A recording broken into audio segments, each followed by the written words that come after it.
বাজারে এসেছেন নতুন কন্টেন্ট নির্মাতা, নাম তার ক্রিশ্চিয়ানো রোনালদো।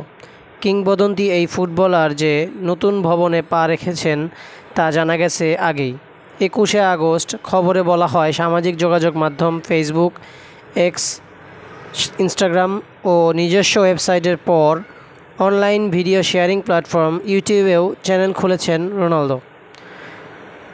ইউআর ক্রিশ্চিয়ানো নামে সেই চ্যানেলে একদিনেই অনুসারীর সংখ্যা 1,25,00,000 ছাড়িয়ে গেছে। এর মধ্যে প্রথম ঘণ্টাতেই অনুসারীর সংখ্যা 10 লাখ স্পর্শ করেছিল। সংবাদ মাধ্যম আল জাজিরার দাবি অনুযায়ী যা নতুন বিশ্ব রেকর্ড। শুধু কি তাই, ইউটিউব চ্যানেলে অনুসারীর সংখ্যায় প্রতিদ্বন্দ্বী লিওনেল মেসিকে মাত্র 2 ঘন্টার মধ্যে ছাড়িয়ে যান রোনালদো।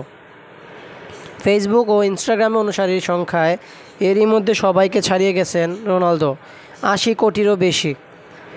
এবার ইউটিউবের ভুবনেও সুপারস্টার কন্টেন্ট নির্মাতা হিসেবে নিজেকে প্রতিষ্ঠিত করে ফেলেছেন 39 বছর বয়সী পর্তুগিজ কিংবদন্তি।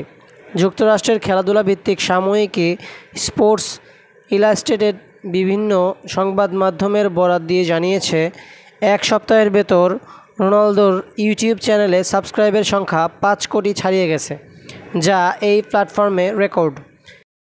রোনালদো ইউটিউব চ্যানেল খোলার 2 দিন পর সাবস্ক্রাইব ছিল 3 কোটির বেশি। আল নাসর ফরওয়ার্ড তার এই চ্যানেলে নিজের বিভিন্ন ভিডিও পোস্ট করেছেন। এর মধ্যে 2 বছর আগে মাদাম তুসো জাদুঘরে নিজের মোমের প্রতিকৃতি উদ্বোধনের ভিডিওর ভিউ 3,30,00,000 ছাড়িয়ে গেছে।